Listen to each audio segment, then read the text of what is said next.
Il principio di laicità non è formulato esplicitamente nella Costituzione italiana, bensì è stato ricavato in via interpretativa dalla Corte Costituzionale ed elevato a principio supremo dell'ordinamento costituzionale. Con la sentenza 203 del 1989, la Corte Costituzionale ha affermato che il principio di laicità implica non indifferenza dello Stato dinanzi alle religioni, ma garanzia dello Stato per la salvaguardia della libertà di religione, in un regime di pluralismo confessionale e culturale. Pertanto il concetto di laicità, così come inteso dall'ordinamento italiano, è concepito positivamente, lontano da quello tradizionale francese, nel quale invece il fenomeno religioso viene confinato nell'intimo della coscienza individuale. Che cosa vuol dire che l'Italia è uno Stato laico?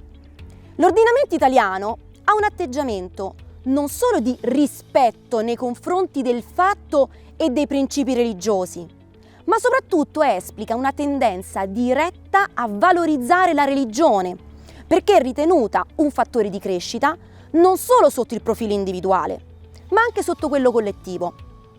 Nell'ottica dello Stato laico, la tutela della libertà religiosa si esprime sia in termini positivi sia in termini negativi.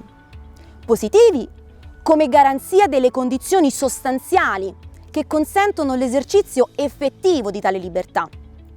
In termini negativi come immunità da coercizioni esterne in materia di coscienza. Questa apertura nei confronti del fenomeno religioso ha comportato inevitabilmente una dialettica tra lo Stato e le confessioni religiose, oltre che l'individuazione di aspetti legati e conseguenti al principio di laicità. Tali aspetti sono il pluralismo confessionale, che comporta un atteggiamento di neutralità da parte dello Stato nei confronti del fenomeno religioso, senza distinzione sulla base del proprio credo. Imparzialità ed equidistanza, ovvero sia lo Stato laico assume un comportamento terzo e non discriminatorio nei confronti delle varie confessioni religiose, senza favorirne una o sfavorirne un'altra. Incompetenza dello Stato, dei pubblici poteri in materia religiosa, ossia la distinzione tra l'ordine politico e quello religioso. Incompetenza che però non deve essere intesa come una netta separazione tra i due ordini, bensì come una collaborazione attiva, la quale si esplica con il principio pattizio.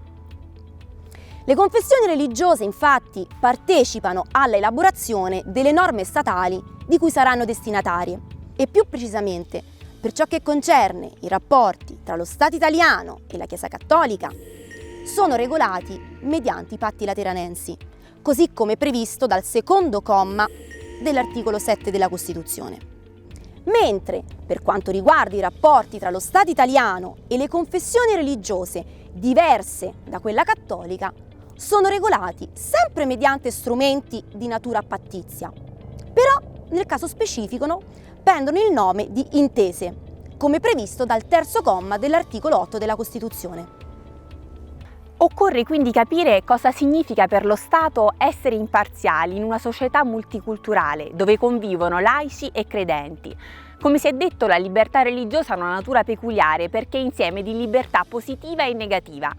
Una recente pronuncia delle sezioni unite della Cassazione è emblematica. Un docente è stato sospeso per 30 giorni dall'insegnamento per aver riposto il crocifisso nel cassetto all'inizio delle sue lezioni, in contrasto con la decisione della maggioranza degli studenti che aveva deciso di esporre il crocifisso e con la delibera del preside. Occorre quindi chiederci se la condotta del docente possa ritenersi espressione della propria libertà religiosa e dunque se la sanzione è discriminatoria.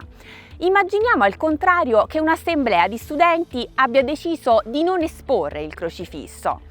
Se in questa scuola andasse a lavorare un sacerdote cattolico e questi insistesse nell'apporre il crocifisso alla parete sostenendo che egli non può insegnare senza il crocifisso, meriterebbe di essere sospeso al pari del docente laico che non ha voluto insegnare con il crocifisso.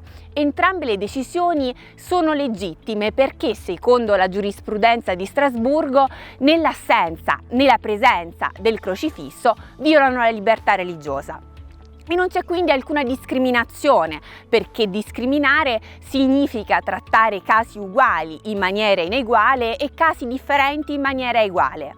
E in tal caso né il sacerdote può ammettere il crocifisso che è stato tolto a maggioranza, né il laico può togliere il simbolo che a maggioranza è stato esposto. La Cassazione ritiene la decisione a maggioranza un ragionevole accomodamento, una soluzione di mediazione e limitazione proporzionata. L'altro aspetto della questione può essere compendiato nell'affermazione che il muro bianco non è neutrale. A ben vedere, l'insegnante, con la sua scelta di rimuovere il crocifisso, sta imponendo agli altri le proprie convinzioni, dimostrando mancanza di rispetto verso le differenti sensibilità e l'altrui libertà di coscienza. Afferma egoisticamente il proprio diritto alla libertà religiosa rispetto a quello degli alunni, pur sapendo che se la maggioranza avesse votato per togliere il crocifisso, la decisione sarebbe stata ugualmente rispettata. Anche la nostra giurisprudenza intende la laicità non in senso neutralizzante, non persegue un obiettivo di tendenziale irrilevanza del sentire religioso. La nostra è una laicità aperta, accogliente delle differenze, che non esige la rinuncia all'identità storica, culturale, religiosa da parte dei soggetti che condividono lo stesso spazio pubblico. È una laicità che si traduce nel riconoscimento del pari pregio dei singoli convincimenti e nell'apertura della sfera pubblica al confronto dialogico e al pluralismo.